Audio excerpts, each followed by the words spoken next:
오늘의 사건 반장입니다. 부산의 한 유치원에서 교사가 아이들을 여러 번 학대한 정황이 드러났습니다. 엄마에게 알리면 엄마를 때리겠다고 했다는 말도 나왔습니다. 가정폭력 피해 사실을 경찰에 알렸다는 이유로 아내를 마구 때린 20대 남성이 징역형을 선고받았습니다. 남성은 화가 난다는 이유로 아내를 상습적으로 폭행했습니다. 50대 남성이 90대 노인을 성폭행하려다가 달아난 혐의로 붙잡혔습니다. 남성은 13년 전 미제로 남았던 10대 여중생 성폭행 사건의 용의자로 지목됐습니다. 거짓 입원으로 8년 동안 2억 원이 넘는 보험금을 타낸 60대 남성이 실형을 선고받았습니다. 열흘 중 나흘은 병원에 입원해 돈을 챙긴 셈입니다.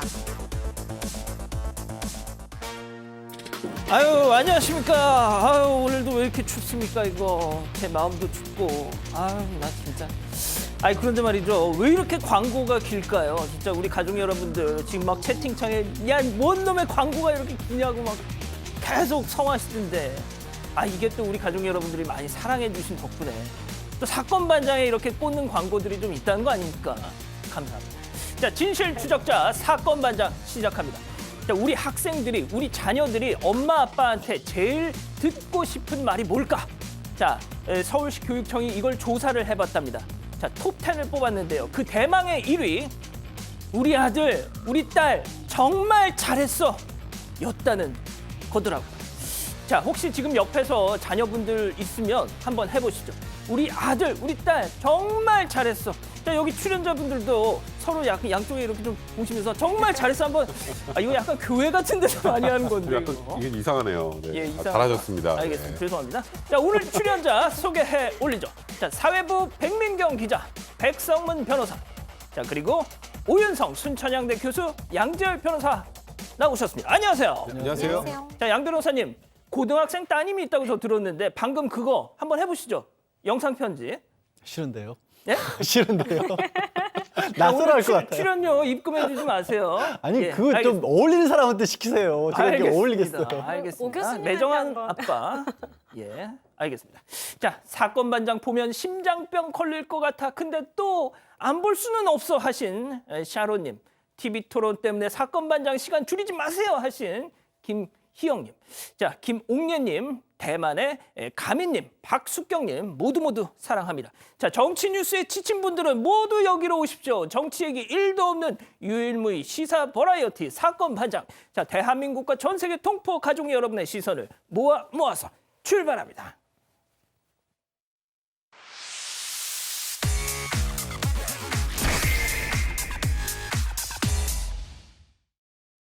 자, 지금 화제가 되고 있는 뉴스 정리해드리는 반장픽 첫 번째 뉴스 보여주시죠. 아, 이거 오늘 난립니다. 딸 앞에서 슬쩍. 자, 백 변호사님. 네. 한 온라인 커뮤니티에 올라온 사진인데요. 참 보여주시죠. 자, 이거 진짜 왜 이러고 삽니까, 진짜. 그러니까요, 지난 18일이죠. 금요일 안성문화거리 한 오락실에 오락기 위에 태블릿 PC를 이제 한 아이가 올려놨는데 지금 보시는 것처럼 어린 여자와 함께 온 남성이 주변을 두리번두리번해서 거리면서 저거를 슬쩍 저 패딩 안으로 집어 넣습니다. 자, 저 태블릿 PC는요, 그 글을 작성한 분의 아들 거라고 하는데요. 오락기에서 게임을 하는 사이에 이 태블릿 PC가 없어졌다고 합니다. 지금 이 작성자는 지금 저 내용을 보고 일단 경찰에서 CCTV로 다 이제 확인을 하고 형사권에 넘어갔다고 하면서 별도죄나 합의에도 전과가 남는 중대범죄다. 이렇게 입장을 밝혔습니다. 교수님, 뭐 아무리 뭐 견물생심이라지만 아니 바로 옆에서 딸이 보고 있잖아요. 왜 어떻게 저래요? 지금 이거는 이제 가해자 피해자가 전부 자기 자녀들하고 같이 있는 그런 상황이에요. 그러네요. 근데 이제 이번에 글을 쓴 사람 같은 경우는 뭐 태블릿 PC를 아무데나 놔뒀던 그 우리 아들도 잘못이긴 하지만 그래도 남의 것이라고 하는 것을 알면서 그것을 갖다가 딸이 보는 앞에서 그걸 들고 간 그 남성은 도대체 뭐냐 이렇게 이제 얘기를 하고 있는데요. 사실 이제 자녀 앞에서 우리가 범행을 할 것이다라고 생각하는 것은 우리가 상상하기 쉽지 않은데 그럼에도 불구하고 이 자녀들 앞에서 이렇게 범행을 하는 사람들은 그런 것을 만약에 의식을 했었으면 그렇게 범행을 했겠습니까? 예, 그렇죠. 알겠습니다. 빨리 자수해서 광명 찾으시죠. 자, 두 번째 뉴스 이어갑니다. 포르쉐와 정면 충돌입니다. 영상 함께 하시죠. 자, 차량이 골목길에 이렇게 들어서는데요. 좌회전을 하려고 하는데 자, 턴합니다. 이거 뭐야. 아우. 아이고. 아이고. 아우. 와, 이 배달하시는 분이 본인 위로 확 이렇게 뭐 음식물 쏟아진 건 말할 것도 없고. 자, 그런데 중요한 거. 자, 이 오토바이 운전자분 크게 다치지 않았는데 이 차 좀 보세요.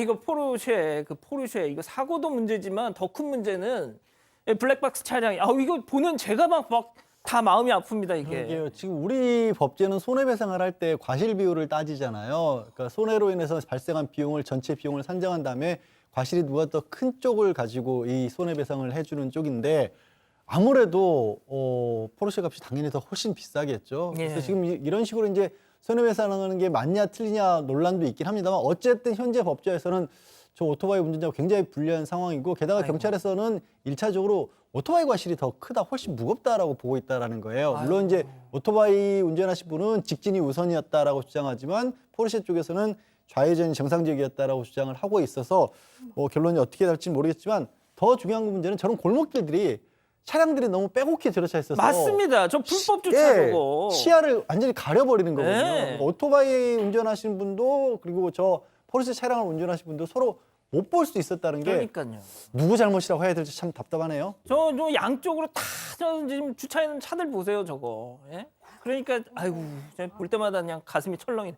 알겠습니다. 자, 세 번째 뉴스 이어가죠. 윤동주 시인은 조선족이다.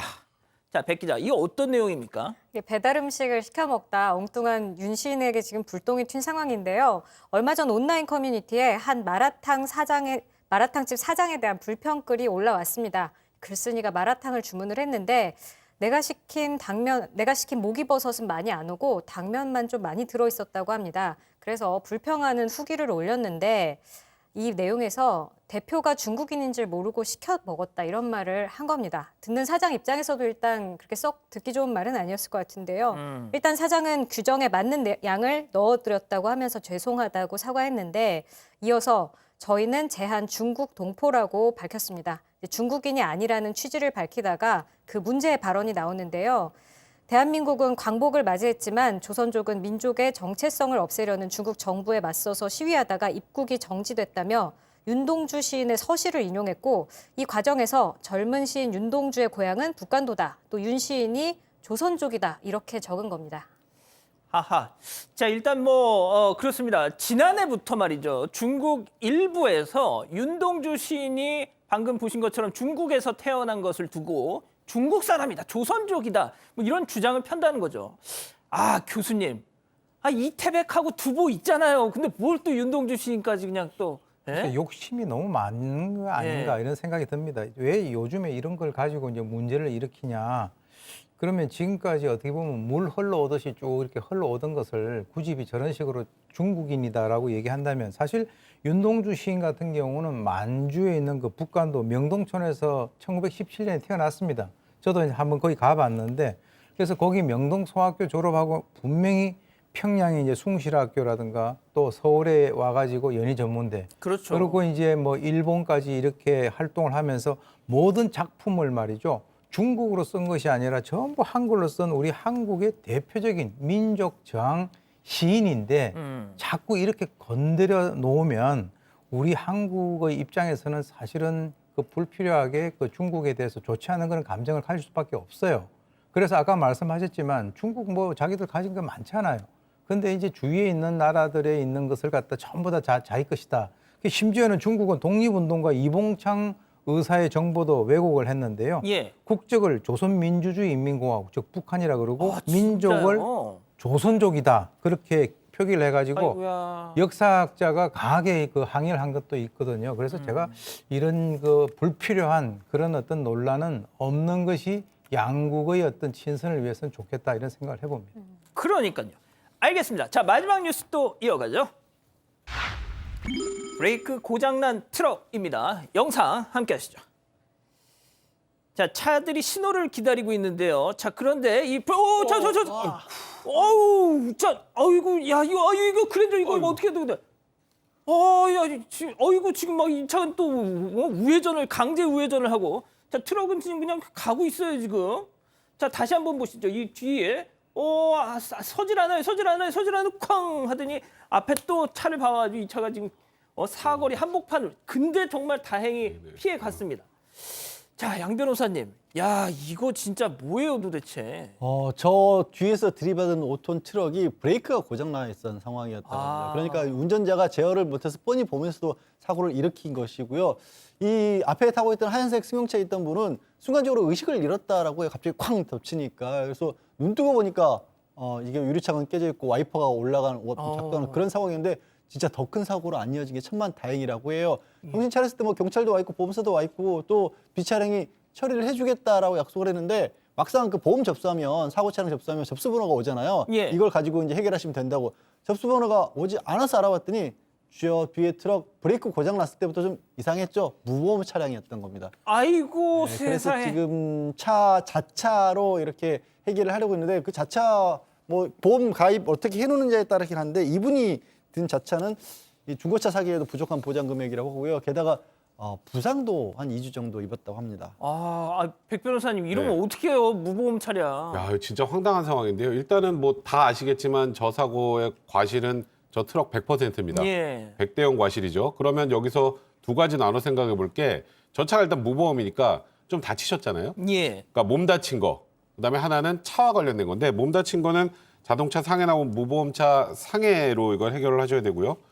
자기 차 고장 난 거는 자차 보험 처리를 하면 보험사가 이제 알아서 이분한테, 이 트럭 운전사한테 이제 구상권을 행사하겠죠. 예. 그리고 나서 이제 문제는 아까 지금 자차 그 보장 비율이 그렇게 높지 않아서 중고차도 지금 좀 사기 어려운 상황이라고 하는데, 나머지 손해 부분은 이 트럭 운전기사에게 민사로 배상을 받아야 됩니다. 근데 이제 걱정이 되는 건 저 차에도 보험이 없는 상황인데, 예. 저 운전자가 만약에 돈이 없다면 예. 현실적으로 또 받아낼 수 있는 방법, 승소 판결을 받는다고 제가 늘 말씀드리지만, 승소 판결 받으면 돈이 그냥 하늘에서 떨어지는 게 아니라 그렇죠. 결국 집행을 해야 되는데, 예. 과연 이제 저 분이 그런 거를 다 해결할 만한 돈이 있는지. 그리고 어쨌건 저 트럭은 형사 책임도 져야 되거든요. 예. 다만 저 트럭 운전자가 어느 정도 재력이 있다면 민사소송까지 가지 않고 형사 합의하는 과정에서 정리할 수도 있으니까요. 일단 그 과정을 좀 지켜보셔야 될 것 같습니다. 진짜 차량 보험은 좀 들고 운전하세요. 알겠습니다. 자, 지금 우리 가족 여러분, 유튜브 채팅창 많이 좀 지금 합류를 해 주십시오. 오늘 반장픽 이렇게 정리하고요. 오늘 사건 이어갑니다.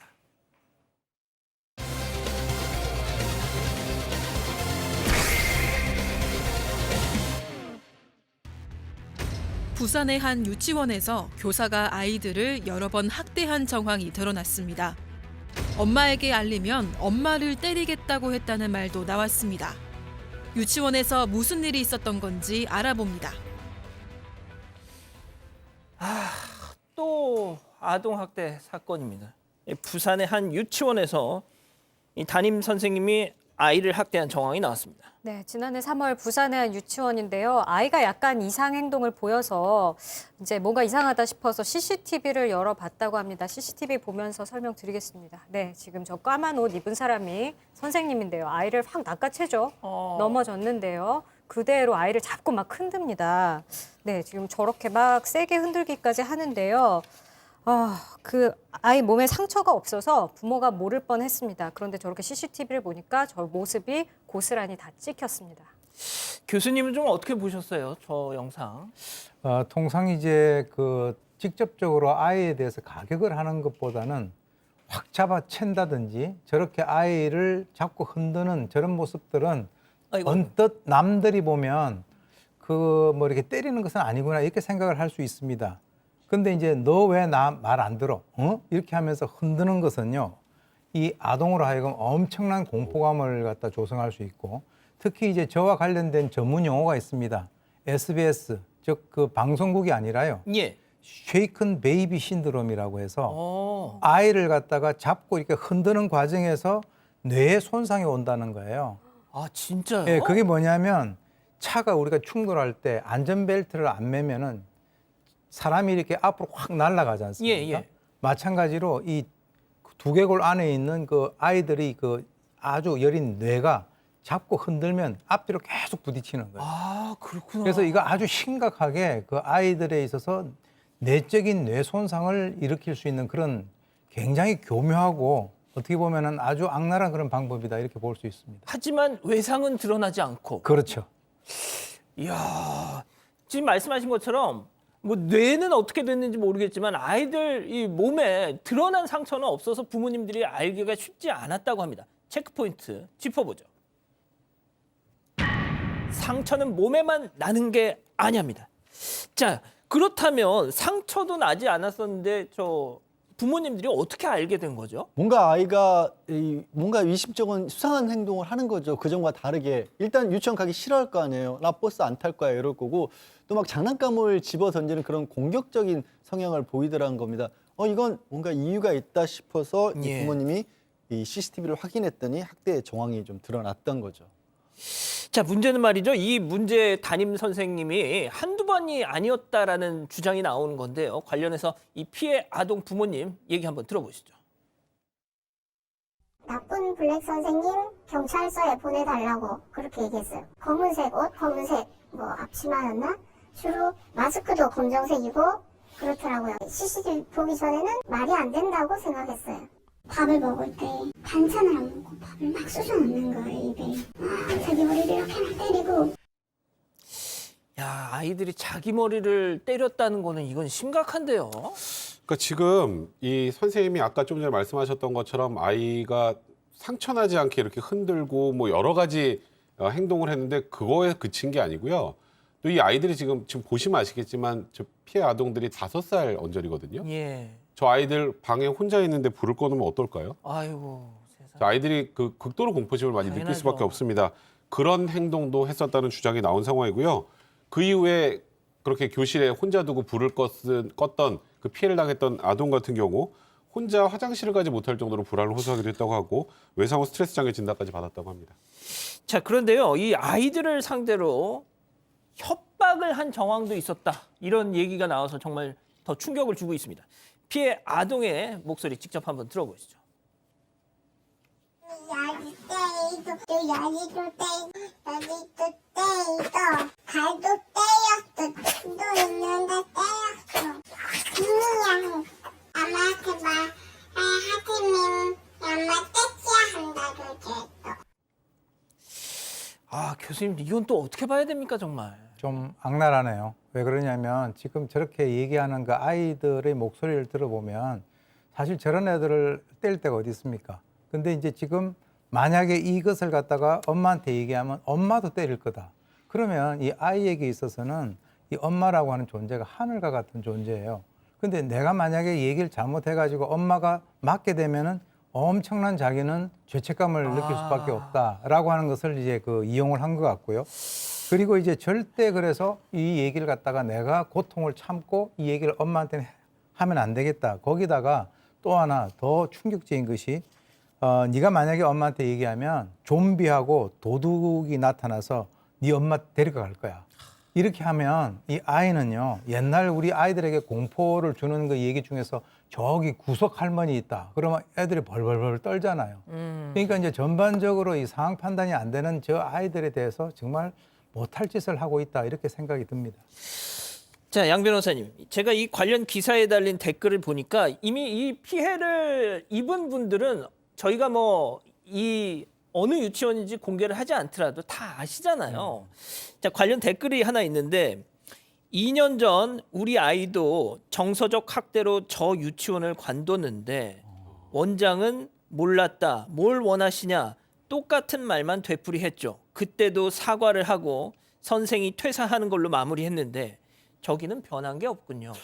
그게 굉장히 놀라운데요. 왜냐하면 지금 현재 피해를 입은 아동들의 부모님들이 아이가 5명이 지금 아동학대에 의심이 된다고 이미 고소를 했는데 이제 부산경찰서에서 이 부분을 해결을 아직 못하고 있다. 판단을 다 못 내리고 있는데 그중에 이제 경찰 쪽에서 공식적으로 내놓는 입장은 이 담임교사, 저 옷에 보이는 주인공뿐만 아니라 담임교사 외에 주변에 있는 동료 교사라든가 아니면 원장도 이 사실을 알고 있는지가 지금 파악이 안 돼서 지금 수사 결론을 못 냈다라는 취지의 그런 답변을 했다라고 해요. 지금 근데 지금 그 댓글을 남긴 분의 주장에 따르면 이미 2년 전에도 비슷한 일이 있었고 원장은 알고 있었고 저 교사는 퇴직을 시키기로 했는데 그것도 지키질 않았다는 주장이잖아요. 그래서 물론 지금 댓글로 다시는 분이기 때문에 예. 정확하게 저 사실관계가 맞는지는 알 수가 없습니다만 그리고 일단 그게 아니다고 할지라도 지금 뭐 이런 생각은 해볼 수가 있어요. 직접적으로 몸에 상처가 나는 그런 폭력이나 학대가 없었기 때문에 사건이 언제 어떤 때 있었는지를 특정하기 어려울 수는 있어요. 그리고 정신적 학대라고 하는 거를 우리 법조에서 쉽게 입증하기는 또 그렇게 쉬운 건 아니거든요. 그렇다고 할지라도 1년이 돼간다라고 하는 건 좀 많이 오래 걸리고 있는 것 같네요. 예. 백 변호사님. 네. 이런 지금 나온 이 주장이 사실이라면 이런 유치원들에 대해서 어떻게 좀 조치할 수 없나요? 그러니까 일단은 지금 이 유치원 측에서는 아까 지금 또 댓글에 나왔던 얘기하고 이게 다 연결되는 이야기인지는 저희가 지금 단호할 수 없겠습니다. 그런 일이 계속 반복됐다면 이 유치원 원장도 그 책임에서 자유로울 수 없는 거죠. 하지만 지금 현재 상황에서 아까 이 가해 선생은 사건 이후에 퇴직했다고 하고 유치원에서도 지금 부모들에게 사과하고 수사에도 적극적으로 협조하고 있다고 하고 또 이걸 강조했습니다. 담임교사 외에는 혐의가 드러나지 않았다 이렇게 밝히기도 했는데 일단 또 하나 살펴봐야 될 건 결국 이 유치원 측에서 예. 알지 못했다고 하더라도 알 수 있었는데 부주의해서 알지 못했을 수도 있죠. 과실이 있을 수도 있습니다. 그러니까 말 그대로 유치원의 관리 감독 책임에 문제가 되는 부분 없는지 이런 부분들도 좀 꼼꼼하게 수사가 진행돼야 될 것 같습니다. 자, 지금 혜신님이 딱 그 말씀 하시네요. 하도 이런 일이 자주 일어나니까 이제는 아이들 몸에다가 바디캠을 달아서 유치원, 뭐 어린이집에 보내야 할 것 같다라고 말이죠. 정말 걱정들이 많으신 것 같아요. 첫 번째 사건 이렇게 정리하고요. 두 번째 사건 이어갑니다.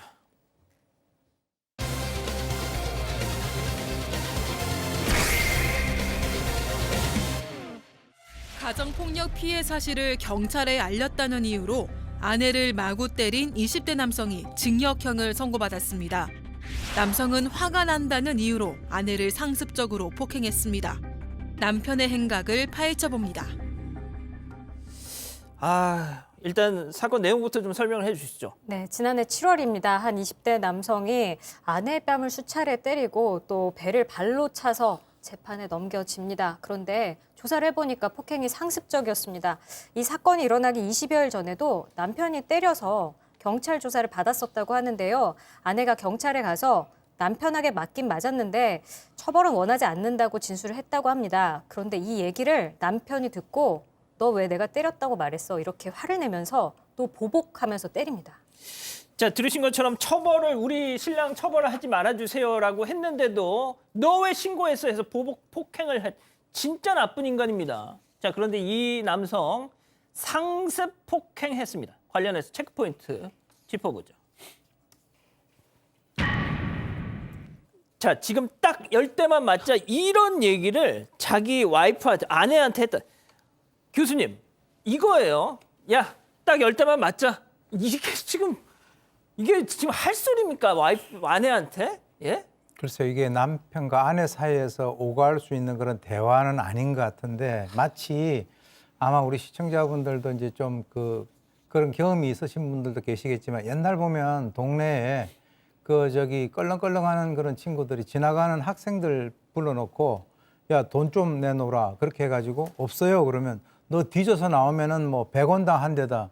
옛날 이런 100원? 식으로 했지 않습니까? 보통 10원당 10대 아닙니까? 10원에 한 대. 요즘에 10원에 한 대 아닙니까? 옛날엔 10원에 한 대인데 지금은 100원 정도 해야 이제 물가가 올라서. 이해를 하실 예. 거예요. 10원에 한 대 같으면은 정말 잘못하면은 죽겠죠.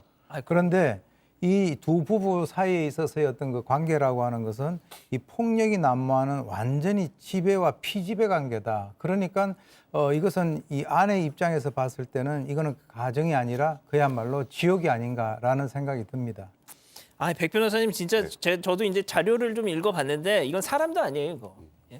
그러니까 뭐 지금 이미 뭐 특수협박죄로 아내에 대해서 뭐 또 지금 집행유예가 아니겠습니까? 근데 이 남성이 아까 얘기했던 것처럼 딱 10대만 맞자 이렇게 얘기를 하는 거 그게 신고해서 보복을 한 게 아니고 어찌 말하면 신고해서 처벌을 원하지 않았는데도 지금 이렇게 행동을 한 거잖아요. 예. 말 그대로 자기가 계속 폭행을 해도 이제 이와 관련된 내용을 입도 뻥끗 못하게 하려고 지금 이런 행동을 한 겁니다. 수차례 이런 행동을 해왔는데 이제 가장 안타까운 건 이런 가정폭력 사건에서 이 소위 폭행을 당하고 협박을 당하고 이런 아내가 또 이 남편과 같이 있어야 되고 또 폭행을 당하고 이런 일들이 계속 반복되잖아요. 예. 사실 뭐 현실적으로 처벌을 원하지 않는다고 했으니 뭐 분리하기 쉽지 않았겠습니다만 지금 이에 대해서 이런 경우에 어떻게 아내를 보호할 수 있는지에 관련된 그런 진지한 논의들이 좀 필요하지 않을까. 이런 일들이 계속 반복된다는 건 사실 저희가 사건 과정에서도 여러 번 보여드리지 않았습니까? 예. 아니 그런데 제가 유독 이 가정폭력 사건 중에서도 이 사건에 대해서 제가 막 이렇게 좀 격앙된 표현을 쓰는 이유가 그 이유가 있잖아요. 그렇죠. 이 아내가 지적장애가 있는 사람이었거든요. 2014년에 지적장애 3급을 받았었는데 이후 재판 전 검사를 받지는 못해서 2018년에 취소가 되긴 했는데 어쨌거나 지적장애가 좀 있는 상태였습니다. 자, 양 변호사님. 이 남자의 나이가 25, 그리고 아내가 22, 그리고 지금 소개해드린 것처럼 지적장애 3급이었습니다. 뭔가 이 결혼을 하게 된 연령도 상당히 낮고요. 더군다나 이제 지적장애 3급. 뭔가 좀 마치 일상적으로 생각하는 그런 예. 부부의 모습하고는 좀 다른 것으로 보여요. 어떻게 하다가 20대 초반의 어린 나이에 또 상대도 그렇게 나이가 많지 않은 남성과 결혼을 하게 되는지부터가 좀 의아하긴 한 게, 왜냐하면 이 지적장애 3급 정도라면 8세에서 한 12세 정도라고 하거든요. 그러면 정기적으로 교육을 받았을 때 일상생활이나 단순 업무를 할 수 있는 상황인데, 아까 지적장애 3급 받고도 재판정을 못 받았다는 거 보면 이게 원만하게 생활 자체도 못했을 가능성이 좀 있어요. 그래서 예. 결혼 자체부터가 뭐 제대로 원해서 했던 결혼인지부터가 사실 의아한 상황입니다. 자, 일단 양 변호사님, 그리고 또 기소가 됐어요. 보복 폭행 혐의로. 네, 그렇다면 재판부 이거 관련해서 어떤 판단을 내렸습니까? 일단 상습적 폭행을 인정을 했고, 또 아내에 대한 폭행이었고 보복이 들어갔기 때문에 게다가 피해자도 처벌을 원하고 있거든요. 그런 점까지 고려해서 징역 1년 6개월의 실형을 선고를 했습니다. 자, 백 변호사님. 네. 징역 1년 6개월이다. 글쎄요. 지금 뭐 우리 가족 여러분들은 딱 듣는 순간 별로 동의를 안 하시는 분위기입니다. 아마 뭐 집행유예도 취소돼서 그 전에 받았던 형량도 채워야 될 거예요.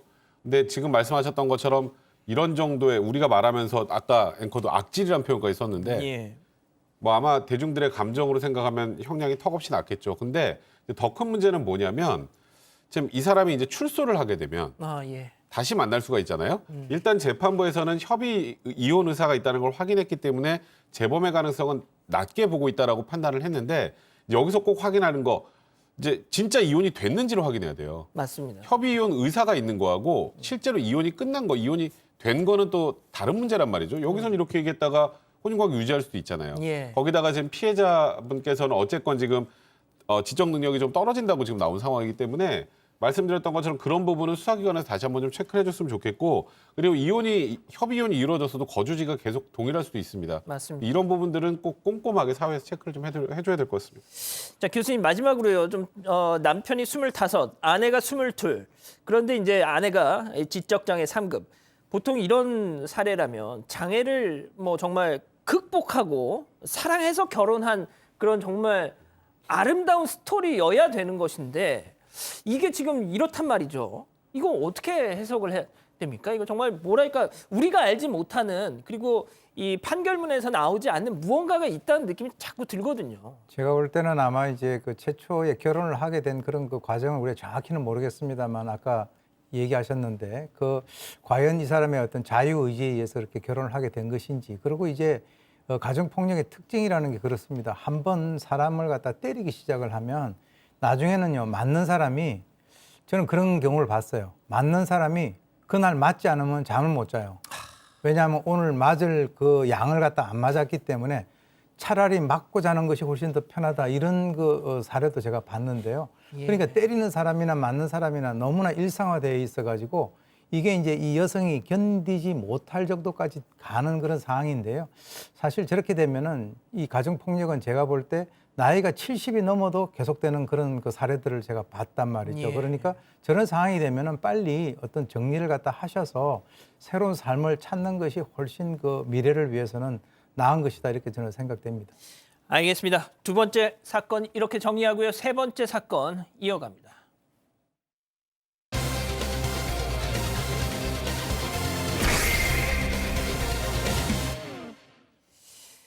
자, 이 90대 노인을 성폭행하려던 미수범이 잡혔다고 하는데 이 과정에서 놀라운 사실이 드러났습니다.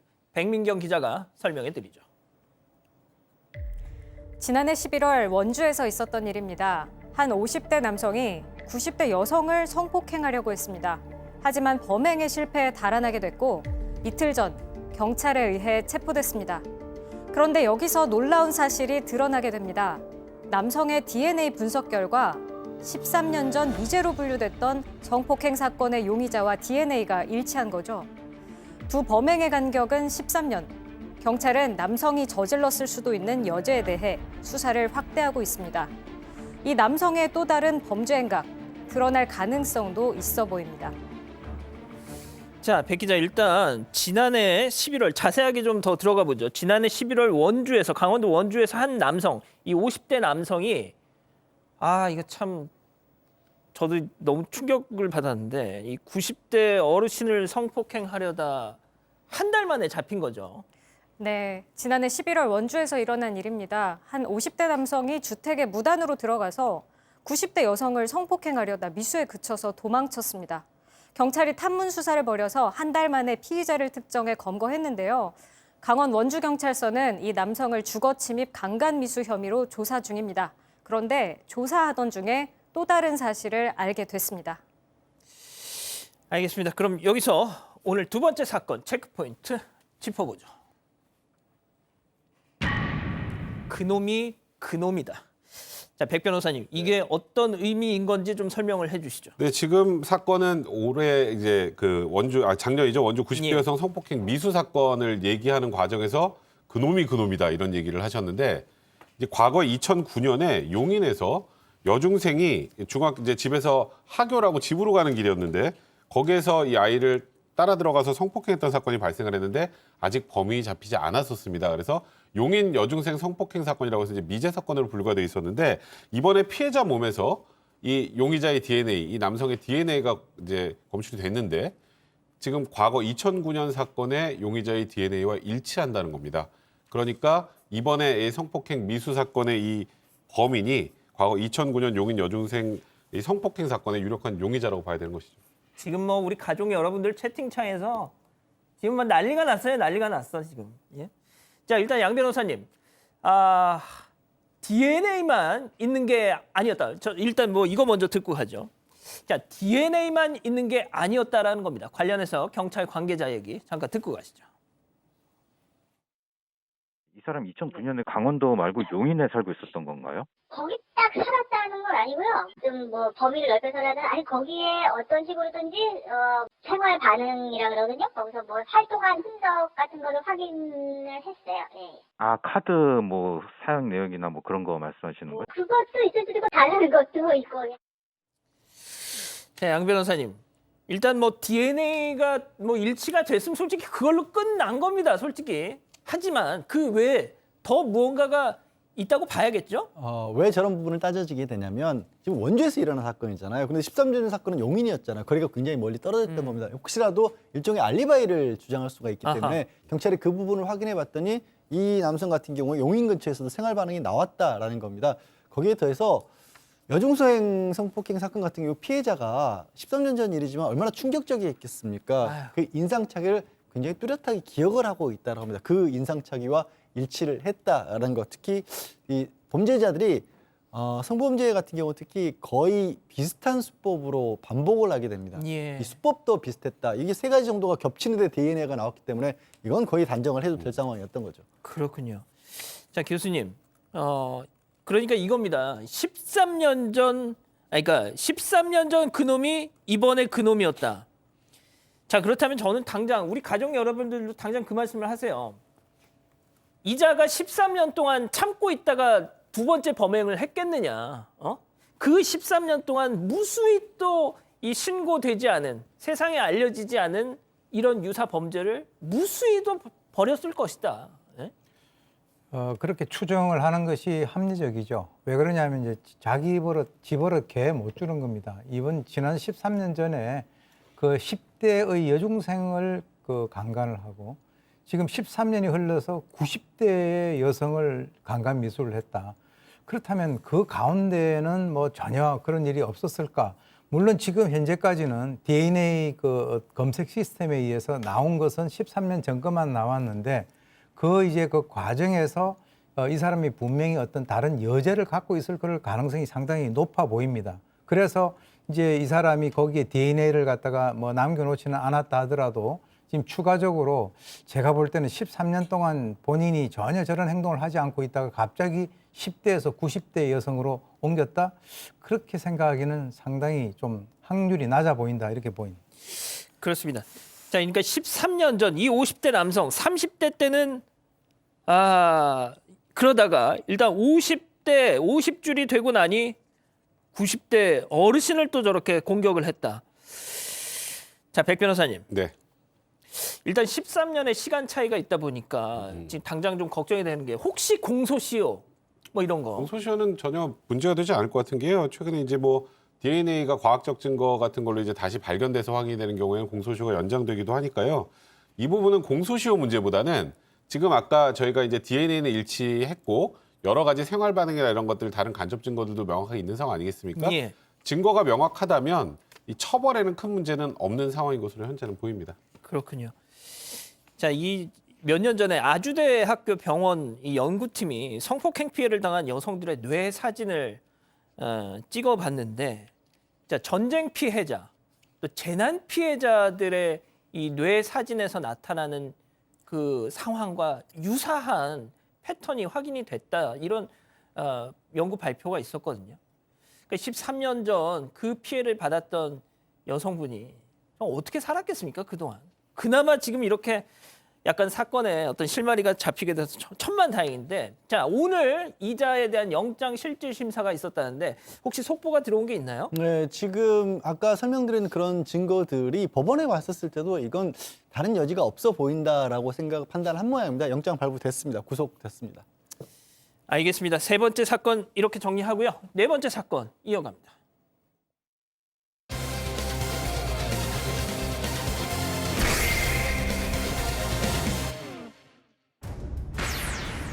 거짓 입원으로 8년 동안 2억 원이 넘는 보험금을 타낸 60대 남성이 실형을 선고받았습니다.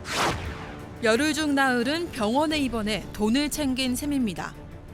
사건의 내막을 들여다봅니다. 자, 체크포인트 짚어보죠. 8년간 1,195일 입원.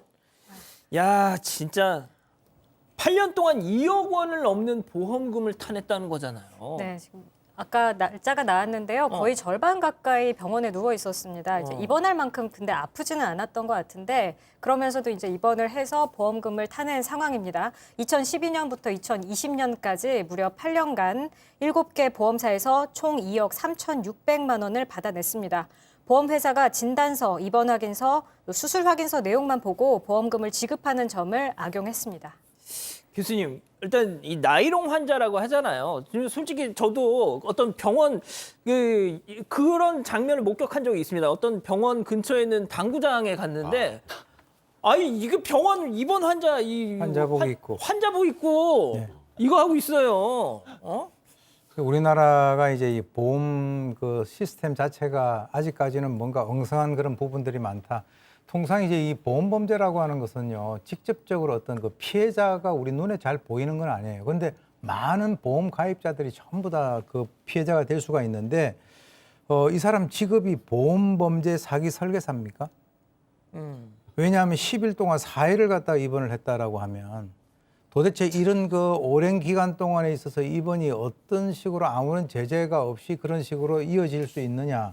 그리고 그동안에 이 2억 원이 넘는 보험금이 이 사람에게 지급이 되고 있느냐라고 하는 그런 측면에서는 정말 뭔가 우리나라에 있어서의 어떤 그 보험 시스템에 대해서 한번 다시 생각을 해볼 그럴 사항이 아닌가라고 생각이 들어요. 예, 제가 당구를 쳐서 간 건 아니었고 친구를 따라서 갔는데 세상에 그러고 있더라니까요, 진짜. 백 변호사님은 당구 잘 치니까 그 자주 보셨을 거 아니에요. 뭐 사실 병원 근처에서 예전에는 종종 보였었죠. 담배도 피시고. 예. 그래서 이제 아까 뭐 나이롱 환자라는 표현을 썼는데 그게 나이롱 환자라는 표현이 표준 국어 대사전에 그래요? 정식으로 그래서 제가 좀 마음껏 하셔도 약간 됩니다. 조심스럽게 썼는데. 하셔도 됩니다. 예. 근데 이제 이게 왜 어떻게 8년 동안 안 걸렸을까요? 진짜 왜 무슨 비결이 이게 있었던 거죠? 생각보다 보험 사기 우리가 보통 얘기하는 건 그냥 여러 번 비슷한 사고를 내던가 그런 의심적인 정황들이 많은데 이거는 진단서 있죠. 입원 확인서 있습니다. 그러면 저걸 일일이 가서 지키고 있나요? 이 사람이 정말 입원을 했는지 나가서 입원으로 해놓고 그냥 나가서 왔다 갔다 하는지 진짜 말하셨던 지금 것처럼 보니까 당구장에 이제 가 있었던 병상이 건지. 비어 있네요. 그러니까 실제로 그 우리가 일반적으로 말하는 그 나이롱 환자라는 사람이 실제 입원할 필요가 없는데 입원해놓고 그냥 일상생활하는 사람들이거든요. 그런 사람들이 이제 보통은 이제 뭐 나이롱 환자라는 표현을 쓰는데 이걸 보험사가 일일이 가서 지켜보고 있지 않는 이상은 보험 사기로 판단하는 게 예. 이런 사건 같은 경우는 쉽지 않다 보니까 이걸 악용한 것으로 보입니다. 자, 그럼 백 기자, 이 네. 자기 혐의를 재판을 받았죠? 혐의를 네. 인정했습니까? 인정하지 않았습니다. 아파서 병원에 갔을 뿐이다라는 건데요. 법정에서도 상해와 질병 등으로 건강이 좋지 않아서 입원 치료를 받았을 뿐이다. 이렇게 주장했습니다.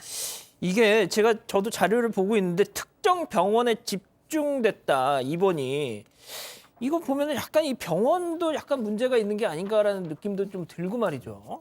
예, 양 변호사님, 그러면은 이 재판부 판단은 어떻게 나왔습니까? 뭐 당연히 좋지 않겠죠. 뭐 수년에 걸쳐서 이게 총 일수로 따지면 40% 가까이를 입원해서 지냈다고 하니까 8년 동안 굉장히 치밀한 나름대로의 계획을 세웠던 것이고 당연히 이 사람 또 피해 회복도 안 했다. 그러니까 이게 적발된 이후에 재판 과정에서 그러면 부정하게 수급한 보험금 냈느냐 그것도 내지를 않았다라는 겁니다. 그리고 실제 질병이 있긴 있었다라고 해요. 그런데 그게 그렇게 뭐 입원을 그렇게 장기간 해야 될 만큼 중대한 것도 아니었다라고 했어요. 징역 1년 6개월에 실형을 선고를 했습니다.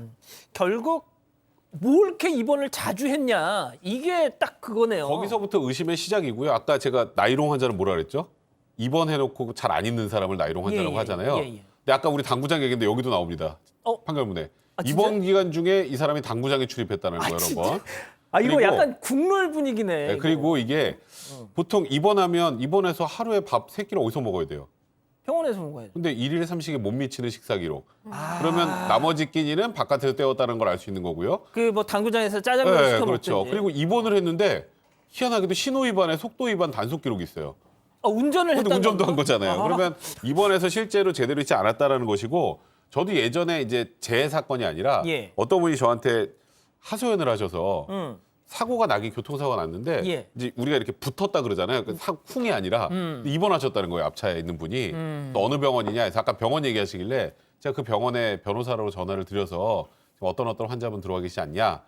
30분 안에 퇴원 안 시키면 제가 병원에 내용 증명을 보내겠다라고 얘기했더니 30분 후에 퇴원하셨더라고요. 아 세상에. 그러니까 실제로 그런 일들이 종종 있습니다. 야 그렇구나. 아니 교수님 진짜 저희가 이제 나이롱 환자라는 표현을 쓰지만 어떤 전문가분은 그러더라고요. 이거는 그러니까 정말 그 장난스럽게 이렇게 할 일이 아니다. 이건 범죄고 결국 이게 선량한 일부 보험 가입자들한테 다 돌아오는 거잖아요. 그러니까 이건 가짜 환자다 뭐 이렇게 표현을 바꾸자 뭐 이렇게 주장도 하시던데. 그러니까 이제 선량한 일부 그 보험 가입자들이 아니라 대부분의 가입자들. 그 사람들은 돈 가지고 이 사람들 먹고 사는 건데 그렇게 따지면 이제 우리가 처벌을 좀 강하게 되면 범죄가 좀 줄어들 것이 아닌가 이렇게 생각을 하실 수 있는데 실제로 사실 범죄자들이 범죄 저지르기 전에 자기와 관련돼 있는 그 법률 확인하고 범죄 저지르는 사람들은 없어요. 그래서 이미 2016년 9월에 고의 사기로 보험금을 타내는 범죄를 특별법을 통해서 처벌을 하는 것으로 돼 있어서 이 보험사기방지법 제8조에 보면 이 보험사기 행위로 보험금을 취득하거나 제3자에게 보험금을 취득하게 한 자에 대해서는 10년 이하의 징역 또는 5천만 원 이하의 벌금에 처한다라고 하는 이것이 있음에도 불구하고 지금 계속되고 있거든요. 예. 아까 제가 우리 앵커께서 말씀을 하셨는데 핵심을 짚으셨어요. 일부 병원의 협조 없이는 이거는 불가능해요. 그렇기 때문에 만약에 이와 연관돼서 이 사람들을 처벌하는 것 이외에 그와 관련돼서 이 병원이 연관이 돼 있다면 그 병원에 대해서 아주 강한 어떤 불이익을 주지 않으면 이런 종류의 보험 범죄는 앞으로도 기승을 부릴 것이다 이렇게 생각이 듭니다.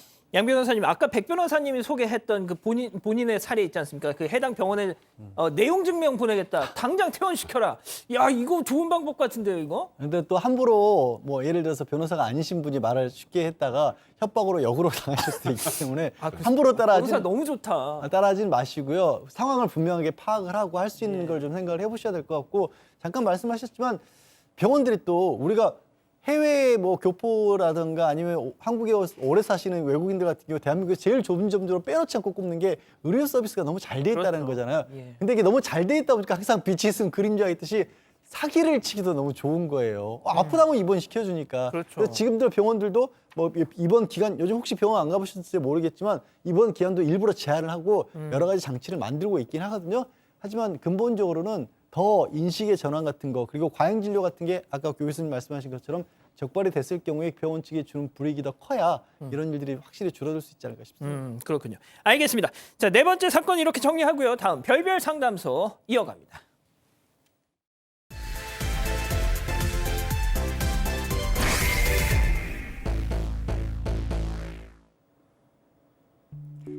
평범한 신입사원으로 입사해 대기업 임원에 오른 남편과 얼마 전 결혼 15주년을 맞이했다는 황 씨. 직장에서 승승장구하는 남편을 위해 다니던 직장을 그만두고 새 아이의 양육과 내조에 전념하며 살아왔다고 합니다. 그런데 얼마 전 남편 명의의 아파트 세입자로부터 집주인이 바뀐다는데 무슨 일이냐는 얘기를 들었습니다. 어찌된 상황인지 알아보던 중 황 씨는 믿고 싶지 않은 사실을 알게 됩니다. 남편이 직장 후배와 외도를 했고 아파트를 불륜 상대방 명의로 바꿔주려고 했던 겁니다. 외도를 한 것도 모자라서 재산까지 빼돌리려 했다는 사실에 충격을 받은 황 씨. 이혼을 결심했는데요. 이대로 이혼하게 되면 불륜 상대방에게 재산을 빼앗기게 되는 건 아닐까요? 자, 지금 소개한 사연은 한 언론에 나왔던 사연을 저희가 조금 각색했습니다. 자, 백 기자, 이게 그러니까 남편이 아내 몰래 재산을 빼돌리려고 했던 거다. 그런 건가요? 네, 지금 정황상 그래 보입니다. 나중에 아이들에게 물려주겠다면서 낡은 아파트를 한 채 갖고 있었는데 그 아파트를 내연녀에게 주려고 했던 겁니다. 만약 세입자가 황 씨에게 연락을 하지 않았다면 남편 단독 명의의 아파트는 내연녀의 몫이 됐을 것 같습니다. 그러나 이 모든 사실을 알게 된 이상 황 씨는 이혼은 물론 재산도 빼앗기지 않겠다는 입장입니다. 이 황 씨의 답답한 고민을 별별 상담소에서 해결해 주세요. 예, 알겠습니다. 또 백 기자가 안 하던 말을 또 하네요. 예, 자, 우리 진짜 지금 이 사안이 약간 조금 워낙 또 민감하고 예민한 거라서 우리 가족 여러분들 생각도 좀 듣고 싶은데, 이 채팅창에 좀 마구마구 지금 방송 보고 계시면 들어와 주세요. 예, 좀 반응 좀 보여주십시오. 자, 사연을 조금만 더 들어가 보겠습니다. 남편이 꽤 젊은 나이에 임원이 된 것 같은데, 그러니까 평범한 신입사원으로 들어와서 결혼하고 결혼한 지 한 15년인가요? 아무튼 뭐 그 정도 만에 대기업에 임원이 됐다. 뭐 잘 나갔네요. 예. 잘 나간 정도가 아니라 이거 실화 맞아요. 저는 주변에 이런 사람 예. 본 적이 없는데 진짜요? 남편이 공부를 정말 잘해서 이게 일찍 조기 졸업을 하고 취직도 조기 취직을 했고요. 또 아이디어도 많고 능력이 좋아서 업무 성과가 좋았다라고 합니다. 그런가 하면 최연소로 초고속 승진을 하는 가운데서도 인간관계도 좋아서 인간적으로도 인정받는 사람이었다라는 건데 업무로도 인간적으로도 굉장히 잘 나갔던 이 분. 그러니까 이 황 씨 지인들 같은 경우는 진짜 이거 드라마에나 있는 그런 사람이 실제 있었구나. 저랑 똑같은 생각을 주변 사람들이 했던 것 같습니다. 예. 다들 부러워했대요.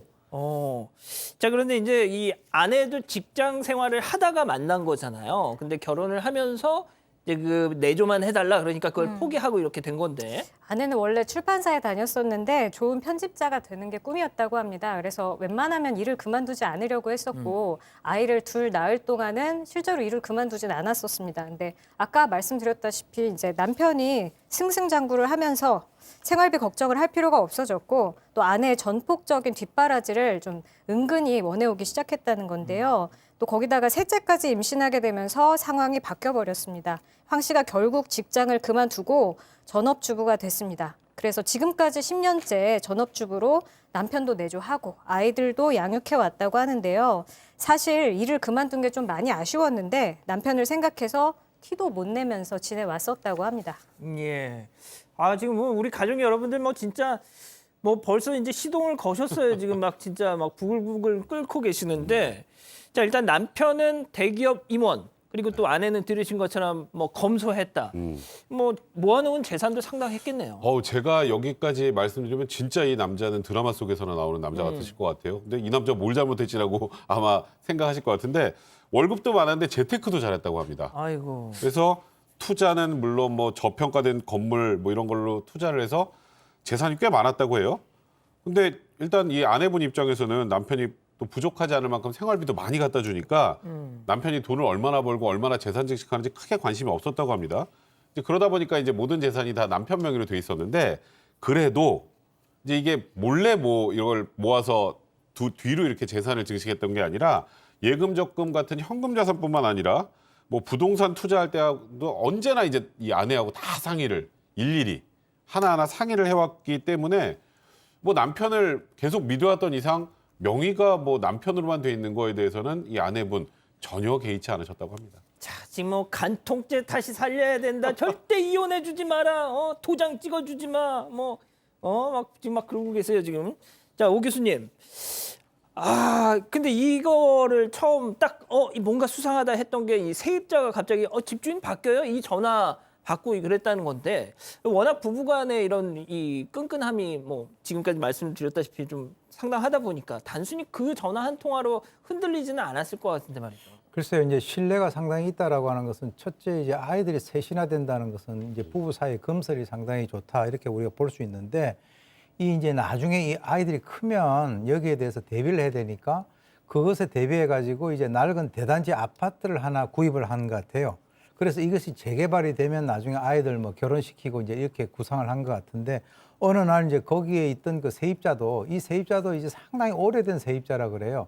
보통 보면은 이제 그 주인하고 마음이 맞으면 계속 재계약하면서 가지 않습니까? 예. 그런데 이제 그런 사람이 전화해 가지고 아니 지금 집주인이 바뀐다는데요? 라고 하니까 이 여성의 입장에서는 상당히 좀 뭐지? 이렇게 된 거죠. 그렇죠. 그래서 남편한테 전화를 해가지고 아파트 내놨냐라고 물어보니까 남편이 그거 투기 과열지구에 우리가 1가구 2주택이니까 세부담도 크고 해서 집을 내놨다. 이렇게 얘기를 했다는 거죠. 아하. 근데 그 말이 뭐 틀린 말은 아닌데 문제는 아까 얘기 나왔습니다만 이런 부동산과 관련돼서 이 두 부부가 계속적으로 상의를 해왔다라고 그랬지 않습니까? 근데 사실은 이 집을 갖다가 이렇게 내놓는다 이런 것은 큰일이기 때문에 부부가 상의를 하는 것이 이제 그 우선적인데 그 이외에도 이 아파트 이외에도 다른 쪽에도 부동산을 갖고 있었기 때문에 이 여성의 입장에서는 뭔가 자기 남편의 행동이 좀 약간 이상하다 이런 아하. 생각을 갖다가 하기 시작을 했답니다. 자, 양 변호사님, 제가 뭐 자주 쓰는 표현인데 모든 접촉은 흔적을 남기지 않습니까? 뭔가 이제 딱 낌새가 오는 거예요. 뭔가 느낌이 좀 달라지게 있었던 건데 대표적인 게 이렇게 완벽해 보이는 남편에게 한 가지 결정적인 흠이 있었어요. 뭐냐면 꼬박꼬박 집에 와서 저녁을 먹는다는 거였습니다. 이 남성이 좀 시골 출신이어서 밖에서 뭐 배달 음식이라든가 외식을 다 싫어했다고 합니다. 아이고. 심지어 이제 승진을 해서 직장에서 좀 높은 자리에 올라가도 상사로서는 참 좋은 분이에요. 후배들끼리 자리에 있으면 안 된다고 카드를 주고 자신은 집에 와서 저녁을 먹었대요. 아이고. 그러니까 아내는 사실 되게 스트레스였을 텐데 어느 날인가부터 일이 좀 많다라고 하면서 집에 와서 저녁을 안 먹고 밖에서 먹기 시작을 했다는 겁니다. 거기서 그치는 게 아니라 갑자기 쓸 데가 생겼다면서 적금을 깨요. 그리고 생활비하고 교육비까지 줄이는 겁니다.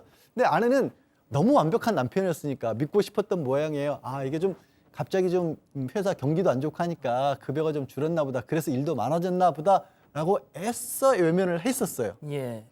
백 변호사님 저번에 제가 그 저녁 좀 같이 먹자니까 꼭 집에 가서 먹어야 된다고 그러시는데 저는 뭐 꼭 그렇지는 않습니다. 그렇습니까? 네. 되도록이면 집에 가서 먹죠. 형 사모님한테 괜찮아요 그거? 저희는 뭐 아직까지 괜찮습니다. 글쎄요? 앞으로 어떻게 될지 모르겠는데 아직까지 괜찮아요. 교수님이 저랑 시선을 안 마주치고 계시는데 좀 피하시는 건가요? 밥을 제대로 먹고 있냐고요? 예, 저는 전혀- 밥을 2끼만 먹습니다. 왜요? 왜냐하면 건강 때문에. 그게 아니라 이제 저희들이 하다 보니까 그 저녁에 먹고 점심을 먹으면 하루에 한 13어 시간 정도 단식이 되니까 먹고 싶은 대로 먹고 또 체중도 유지할 수 있고 저하고 저희 집사람하고 둘이가 같이 맞아요. 그게. 자, 백 기자, 그 남편의 외도를 확신하게 된 계기가 있었다고요? 부동산에서 연락이 왔는데 뭔가 남편이 좀 수상하다는 거예요. 왠지 아는 사람이랑 계약을 하는 것 같다. 이렇게 귀띔을 해줬었다고 합니다. 그래서 지인들을 이제 쭉 털어봤더니 남편이 이제 회사 후배랑 외도를 하는 것 같다. 이런 정황을 포착을 했습니다. 그래서 이 아내가 남편의 회사에 몰래 찾아갑니다.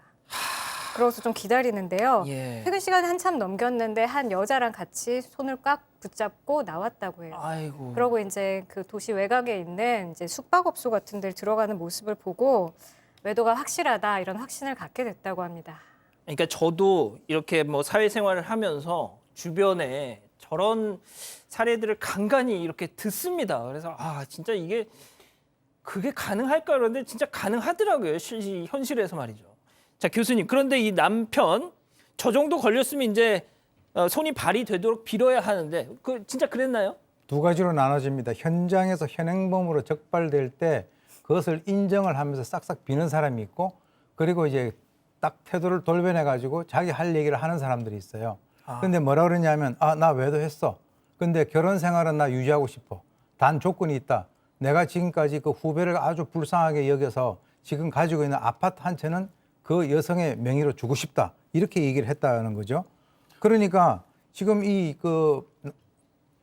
부인의 입장에서는 이 도대체 이게 남편의 말을 믿을 수가 없고 더 이상 이게 과연 결혼 생활을 갖다 유지를 할 수 있느냐. 거기에다가 사실 이 재산이라는 것이 자기가 결혼 생활하면서 같이 한 거 아니에요? 그럼요. 그러니까 이 재산을 갖다가 나눠주고 싶은 생각은 더욱더 없었다라고 합니다. 아, 양 변호사님 이거는 진짜 너무 사랑과 전쟁 아니에요, 진짜?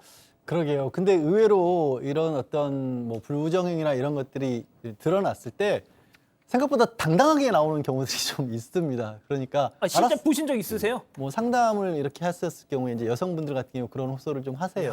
그러니까 잡혔으면 빌 줄 알았는데 아니 뭐 이것도 사랑이야 뭐 이런 식의 얘기들을 하는 경우들이 꽤 세상에. 있거든요. 그리고 그나마 제가 들은 얘기보다는 이 남편 같은 경우는 그나마 정리하겠다고 나섰으니까 다행이라고 해야 될까요? 하여튼 그렇습니다. 알겠습니다. 그럼 이쯤에서 별별 상담소 오늘의 궁금증 짚어보죠. 자, 이혼 전에 내연녀에게 집을 주겠다는 남편. 백 변호사님 이거 네. 막아야죠. 막을 네. 수 있는 방법이 아니라. 실제로 뭐 이런 사례도 많고요. 또 이혼하려고 하는데 이혼할 때 반드시 수반되는 게 재산 분할이라는 게 있죠. 이건 잘잘못을 따지지 않고 재산 분할을 하게 되거든요. 근데 꼭 재산 분할을 할 때 안 주려고 하는 분들이 있어요. 그러겠죠. 그때 이제 두 가지 방법이 있는데 하나는 이제 부동산을 팔아서 현금으로 만듭니다. 현금을 어디다 써버리면 그만이에요. 그렇죠, 그렇죠. 숨기기도 쉽고. 그렇죠. 그래서 이제 그런 문제들 생기고 이런 또 좀 전에 것처럼 다른 사람한테 부동산을 넘겨놓는 거예요. 자기랑 친한 야 나중에 내가 이혼하고 다시 받아올 테니까 일단 네가 좀 갖고 있어. 이런 식으로 넘기는 경우도 종종 있고 이렇게 내연관계 정리해서 뭐 주려는 분들도 있고 이럴 때는 이혼 소송 제기하면서 제일 먼저 해야 되고 부동산을 못 움직이게 막는 겁니다. 처분금지 가처분 신청을 같이 하셔야 가처분 돼요. 신청. 처분금지 가처분이라는 거는 말 그대로 이 부동산을 이 소송이 정리되기 전까지는 못 팔게 만드는 거예요. 뭐 팔아주든 뭐 명의를 넘겨주든 하려면 어떻게든 이 부동산에 넘어가야 되잖아요. 예. 이 넘어가면 그 다음에 어떻게 대응할 방법이 없지 않습니까? 그래서 일단은 만약에 부동산 명의 변경 전이라면 이혼 소송을 제기하면서 부동산에 대한 처분금지 가처분 신청을 먼저 하셔야 됩니다. 자, 지금 나림님이 애가 셋이다 이놈아 지금 막 그거 너무 속 터져가지고 이 이제 벼락 맞을 막 이런 말씀도 하시고 말이죠. 자, 그럼 양 변호사님 그런데 이 가처분 신청을 하기 전에 이걸 하기 전에 먼저 확 빼돌렸으면 이건 방법이 없잖아요. 그럴 때도 방법이 없는 건 아니에요. 이게 이혼을 한다라고 가정을 하고 그럼 재산 분할을 해야 되잖아요. 재산 분할이라고 하는 원래 이 부부가 공동으로 형성한 모든 재산을 대상으로 그걸 나눠 갖는 거 아니겠습니까? 예. 근데 그 모든 재산에 원래 들어가야 될 그 재산을 한쪽으로 빼돌린 거기 때문에 이걸 다시 되돌려 놓을 수 있는 방법이 있습니다. 뭐 사회행위 취소 소송이라고 조금 어려운 소송이고 다시 현실적으로 한번. 사회행위 취소 소송. 예. 이게 뭐냐면 내가 가져갔을 내 몫이 될 것을 다른 사람에게 줘버렸기 때문에 이 사람에게 해를 끼쳤다라는 그런 식으로 생각하시면 될 거예요. 그래서 그 거래를 무효로 만들고 원래 재산으로 회복시키는 그런 제도인데요. 쉬운 일은 아닙니다만 이혼을 앞두고 이런 어떻게 보면 다른 사람에게 증여나 매매를 가장해서 넘겼을 경우에는 종종 실제 쓰이는 그런 소송입니다. 백 변호사님 그런데 지금 대기업 임원이라 그랬잖아요. 그렇죠. 그냥 막 진짜 생각 같아서는 회사에다가 이렇게 막 하면 안 되나요 이거? 그런 건 안 하셔야죠. 왜요? 괜히 그거 했다가 본인이 가해자가 되는 수가 있습니다. 아이고. 회사에 뭐 이런 사실을 알리거나 하게 되면 또 명예훼손 관련해서 고소가 들어온 경우도 많고 그리고 지금 이 사건은 재산 분할도 재산 분할이지만 외도를 했기 때문에 예. 이거는 위자료 청구 대상이기도 하고요. 그리고 아까 불륜의 상대방 그 여성 같은 경우에도 위자료 청구하면 이 여성에게도 지금 받을 수 있는 상황인데 본인이 홧김에 그런 행동을 했다가 본인이 오히려 가해자가 되고 소송에서 불리해지는 경우가 있기 때문에 그런 행동을 하시면 안 될 것 같고요. 그리고 일단 아까 좀 전에 말씀하셨던 것처럼 그렇게 재산 빼돌리고 하는 경우에 극단적으로는 형법상 죄가 될 수 있습니다. 강제집행면탈죄로 처벌이 될 수 있어요. 아, 그렇군요. 이제 그러니까 실제로 근데 이런 사례들이 꽤 있습니다. 그러니까 이혼하기 전에 야 일단 재산 빼돌려 해서 막 이렇게 주변에 돌려놓거나 이제 그런 것들이 나중에 조금 전에 말씀하셨던 것처럼 사행위 취소 소송에 대해서 원상대로 원래대로 돌아오게 만들 수도 있고 더 나아가서 이거 재산 분할할 때 재산 빼돌린 거잖아요. 그럼 집행을 못하게 만든 거잖아요. 예. 이게 전형적인 강제집행 면탈죄에 해당할 수도 있습니다. 그렇군요. 자, 교수님이 좀 짧게 마지막으로 이런 남자들이 진짜 있어요. 이 사례도 진짜 있는 사례입니다. 그렇습니다. 예, 좀 따끔하게. 통상 이제 그 사람들이 살면서 3대 불행이 있다 그러는데 초년 성공, 그리고 중년 상처, 말년 빈곤인데 초년에 이제 이 사람이 많이 그 성공을 해가지고 교만해진 것 같아요. 중년에 이제 배우자하고 헤어지고 말년 빈곤이라는 것은 물질적인 빈곤뿐만 아니라 정신적 인간관계 빈곤까지 포함이 되는데 아들도 나중에 새 아들이 크지 않겠습니까? 그러면 이제 아버지를 갖다 어떻게 볼 것인가 하는 그런 문제도 있고 둘이서 같이 바람을 피다가 다시 재혼해가지고 잘 사는 그런 사례를 별로 못 봤어요. 왜냐하면 숨어서 살살 이렇게 있을 때는 굉장히 그 익사이팅하고 그 이제 스릴과 서스펜스인데 막상 딱 까놓고 둘이가 같이 결혼해서 살면 그게 그거거든요. 그러니까 이제 아직까지는 이분이 사회적 지위도 있고 돈도 있고 건강도 있고 자신감이 있어서 그렇게 되는 것 같은데 제가 볼 때는 본인을 점점 시간이 가면 갈수록 불행으로 빠뜨리는 그런 그 단추를 본인이 스스로 꿰인 것이 아닌가 이렇게 생각이 듭니다. 그렇군요. 아, 지금 이 말씀 딱 듣고 설 아줌이라는 아이디를 쓰신 분이 우리 집 남편은 그진데 막 이러고 계세요 지금.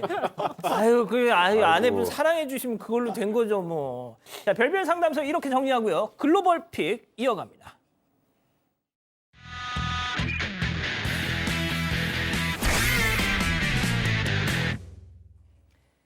자, 주인공은 동물입니다. 인도네시아로 가보시죠. 저거 뭐죠? 네, 어느 가정집 담벼락이라고 하는데요. 뭔가가 꿈틀거리고 있습니다. 자세히 보니까 울음소리 들리죠? 고양이입니다. 새끼 고양이 한 마리가 저렇게 하수구 아래에 지금 갇혀 있는 상황입니다. 아유, 어쩌다가 또 저기 들어갔어요. 또. 새끼 고양이가 다락방에서 놀다가 하수구 아래로 떨어진 것 같다고 합니다. 지난 20일 지역 주민들이 하수구 내부에서 동물 울음소리를 듣고 새끼 고양이가 갇혀 있다는 걸 알게 됐다고 하는데요. 주민들은 새끼 고양이를 배수구 밖으로 유인해 보려고 했지만 보시다시피 지금 배수구와 바닥 사이가 너무너무 좁아서 결국 소방관에게 도움을 요청했습니다. 신고를 받고 출동한 소방대원들은 도구를 이용해서 벽을 허물고 그 사이로 새끼 고양이를 무사히 꺼냈습니다. 지금 나왔죠? 네. 새끼 고양이를 무사히 구조한 후에 주민 한 명이 고양이를 입양했다고 합니다. 집사의 사랑을 듬뿍 받아서 건강하게 잘 자랐으면 좋겠습니다. 알겠습니다. 다음 픽 태국으로 이어갑니다. 뭐죠? 네, 파란 자루가 보이는데 지금 막 움직입니다. 뭐가 들어있는 것 같죠? 예, 앞으로 굴러가더니 빠른 속도로 나아가기 시작합니다. 뭐예요, 저거? 지금 원숭이가 들어있습니다. 아, 원숭이. 잔뜩 겁에 질린 듯 지금 도망치려고 하는데 자루 안에 있어서 움직이는 게 쉽지 않은 모양입니다. 멀리 달아나지 못하고 사람에게 금세 잡혀버립니다. 근데 자루 안에 든 원숭이가 한 마리가 아니에요. 몇 마리예요, 지금? 지금 쏙 봐도 수십 마리가 돼 보이는데요. 지난 17일 어느 버려진 건물에 원숭이 수십 마리가 플라스틱 상자와 케이블 타이로 저렇게 묶인 채 자루 안에 버려져서 발견됐다고 합니다. 주민들의 신고로 경찰과 야생동물 보호국 직원들이 현장에 도착해서 상황을 파악하고 있는 상황인데요. 살아있는 원숭이들을 저렇게 누가 놔뒀는지 정말 끔찍합니다. 아니, 누구 짓이에요, 저거? 현재 경찰은 누군가가 원숭이를 불법 거래하려고 했던 것 같다고 밝혔습니다. 경찰이 본격적인 조사에 나섰지만 이런 짓을 벌인 게 누구인지는 아직 알려지지 않았습니다.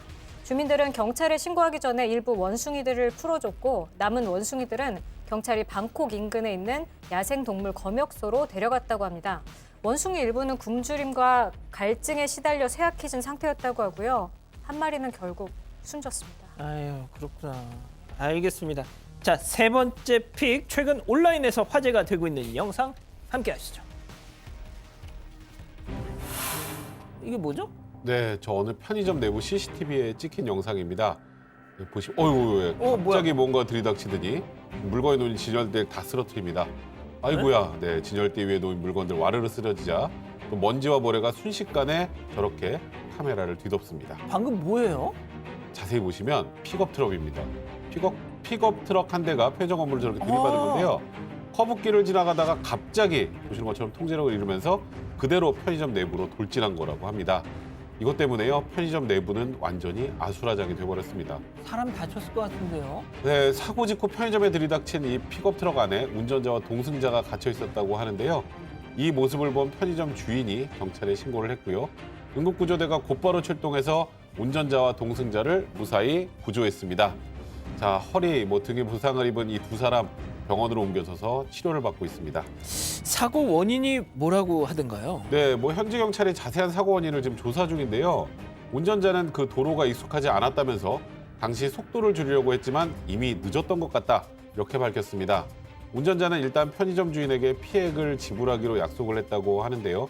돈 많이 들겠네요. 그러니까요. 네, 편의점 주인은 근데 이런 사고가 일어난 게 처음이 아니라면서 아예 이사를 생각하고 있다. 이렇게 말했습니다. 하하. 저희가 그렇군요. 자꾸 들어오나 보네요. 그런가 봅니다. 자, 다음 픽 독일로 이어갑니다. 네, 여객선안입니다. 예. 거센 폭풍우를 뚫고 운항 중인데요. 비 많이 아이고, 오나 네, 보다. 갑자기 네, 거대한 파도가 여객선 앞쪽을 덮치더니 오! 아이고, 네, 정면 유리창이 뭐- 순식간에 깨집니다. 이거 네, 깨진 유리창으로 바닷물이 들어오니까 승객 5명 물벼락을 맞으며 의자에서 떨어집니다. 방금 보신 이 모습, 아이고, 네. 와, 이거 약간 타이타닉 네. 느낌이에요. 지난 17일 독일 북부 항구 도시 함부르크에서 벌어진 일인데요. 엘베강을 운행하던 여객선에 거대한 파도가 덮치면서 저렇게 정면 유리창이 산산조각이 나는 사고가 발생했습니다. 아니, 저 맨 앞에 앉아 있던 분은 좀 다치셨을 것 같은데. 깜짝 놀랐을 것 같아요. 그리고 예. 일단 선체 바닥이 침수돼서 뒷좌석에 앉아 있던 승객들 지금 보시는 것처럼 다급하게 다리를 피하는데요. 그래도 천만다행히 승객들 모두 무사히 대피했고요. 승객 3분이 골절상 등 경상을 입어서 아마 앞쪽 분들 같습니다. 병원에서 치료를 받았습니다. 아니, 근데 기상 상황이 저렇게 안 좋으면 배 운행을 말았어야죠. 그러니까요. 근데 당시 독일 전역이 스톰 더들리의 영향권에 들어있었다고 하는데요. 특히 함부르크 지역에는 시내 통행 금지령까지 내려졌고 대중교통 운항도 중단될 정도였다고 하는데 엘베강의 수위가 또 2m 정도 상승해서 인근 시장이 침수해까지 했지만 이 통근용으로 이용되던 이 여객선은 악천후 속에 승객 10명을 태우고 그래도 운항 중이었습니다. 아이고. 현지 경찰과 여객선 운항회사는요. 여객선 안전유리가 파손된 이유를 포함해서 사고에 대한 조사를 진행 중이다. 이렇게 밝혔습니다. 양 변호사님, 근데 그 유리 두께가 좀 얇았는지 어지간해선 진짜 저게 깨지지 않을 텐데. 그러니까요. 저 사고를 조사하는 측에서도 유리에 이상이 있는지 여부부터 좀 알아보고 있다고 합니다. 왜냐하면 배에 구조적인 문제가 있었다고 한다면 사실 저렇게 운항하는 차량이면 배죠. 당연히 그걸 막을 수 있어야 하잖아요. 그러니까요. 그게 좀 이상하다는 게 현지 언론의 보도입니다. 와, 좀 너무 충격적입니다. 자, 5번째 픽 영국으로 가보시죠. 뭘까요? 네, 지금 골목길인데요. 남성 한 명이 걸어옵니다. 남성이 잠깐 걸음을 주춤하는데 뭔가 본 거 같죠? 네, 다시 돌아봅니다. 지금 픽업 트럭 한 대가 후진했는데 네, 부딪혔습니다. 아, 이거 아까 했던 거 아니에요, 이거? 아, 나이롱 환자? 비명을 지르면서 쓰러졌죠. 아, 이건 좀 아니다. 네, 자세히 보면 예. 남성이 지금 트럭에 갖다 댔죠. 그리고는 마치 다리를 쳤다는 듯이 무릎을 꿇고 그 자리에 쓰러집니다. 아이고. 딱 봐도 헐리우드 액션입니다. 남성이 픽업 트럭 트렁크를 손을 쳐서 지금 사고가 났다는 사실을 알리는데 근데 또 운전자도 별다른 반응을 보이고 있지 않습니다. 자, 일단 딱 봐도 이거는 자해 공갈이에요. 그렇습니다. 고통스러워하던 저 남성 자리에서 일어납니다. 그러더니 다리를 절뚝거리면서 깡충깡충 뛰기 시작합니다. 아이. 남성이 사고 사실을 누군가에게 알리려던 순간 픽업 트럭이 후진을 하고 그리고 지금 가버렸어요. 가버리네, 그죠? 차에서 내리지도 않고 그냥 가는데요. 어. 네, 남성을 무시하고 그대로 가버렸습니다. 현지 경찰은 이 골목길에서 발생한 사건에 대해서 신고는 받았다고 밝혔는데 경찰 관계자는 차량과 보행자의 저속 충돌로 보인다면서 더 이상의 경찰 조사는 이루어지지 않고 있다고 덧붙였습니다. 야. 운전자는 현지 언론 인터뷰를 통해서 남성이 뒤에 있다는 거를 알았는데 남성이 내 차에 뛰어들었다면서 그냥 웃기다라고 말했다고 합니다. 한편 차에 치인 척한 남성은 현지 언론과의 인터뷰를 거절한 걸로 알려졌습니다. 아 교수님, 와 진짜 제가 지금까지 봤던 영상 중에 제일 통쾌. 아 그 사람 저도 봤는데요. 아 그냥 웃기던데요 하고 그냥 갔다는 거 아니에요? 아니 두 사람 다 좀 이상한 것 같아요. 왜냐하면 트럭 운전사 피해. 트럭 운전사 같은 경우도 우리 한국 같은 경우는 저렇게 가서 만약에 뺑소니 될까봐 항상 다 나와 보긴 내리거든요. 하죠. 근데 그냥 갔다라고 하는 것은 저것도 상당히 위험한 거다. 아, 예. 그런데 저 부딪힌 사람 같은 경우는 참 뻘쭘하겠네요. 그러니까요. 아 알겠습니다. 자 마지막 픽 미국으로 가보시죠. 오 누구야 저거? 네, 지금 농구장입니다. 농구 경기가 한창인데요. 선수들 중에 정말 키가 큰데요. 네, 큰 남성이 눈에 보입니다. 점프도 하지 않고 팔만 뻗어서 골대로 공을 바로 넣어버립니다. 또 날아오는 공을 손쉽게 받아내서 패스합니다.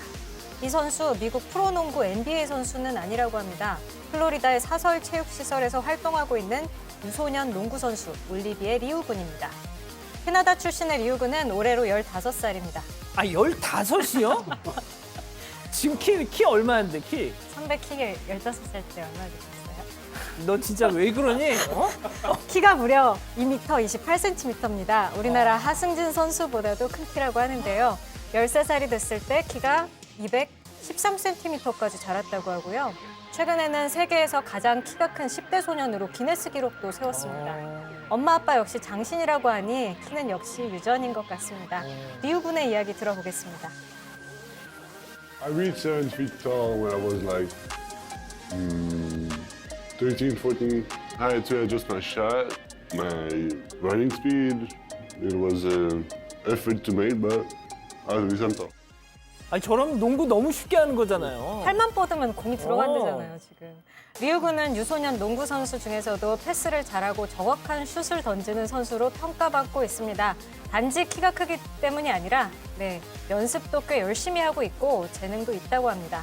몇 년 후에 리우 군을 NBA 경기에서 보게 된다면 참 좋겠습니다. 아니 이제 키가 지금 15살이면 계속 자랄 거 아니에요. 와 정말 무섭습니다. 알겠습니다.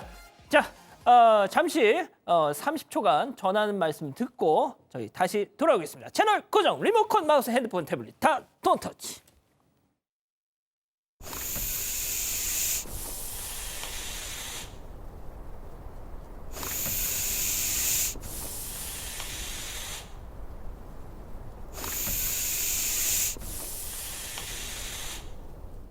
새롭게 자라난 꿈이 바르게 커갈 수 있게, 천천히 찾아온 축복도 마음껏 기뻐할 수 있게, 어린이 보험의 기준을 높여가는 굿앤굿 어린이 종합보험, 마음이 합니다.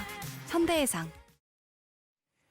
자, 사랑하는 사건반장 가족 여러분, 정치 뉴스의 홍수 속에서 이 시간 저희와 함께 해주시는 여러분 정말 존경하고 사랑합니다. 자, 이어지는 뉴스룸까지 특히 이 대선 전국에 상당한 또 이 파장을 몰고 올 만한 단독 보도가 오늘 준비되어 있다고 하는데요. 이어서 쭉 정주행해 주십시오.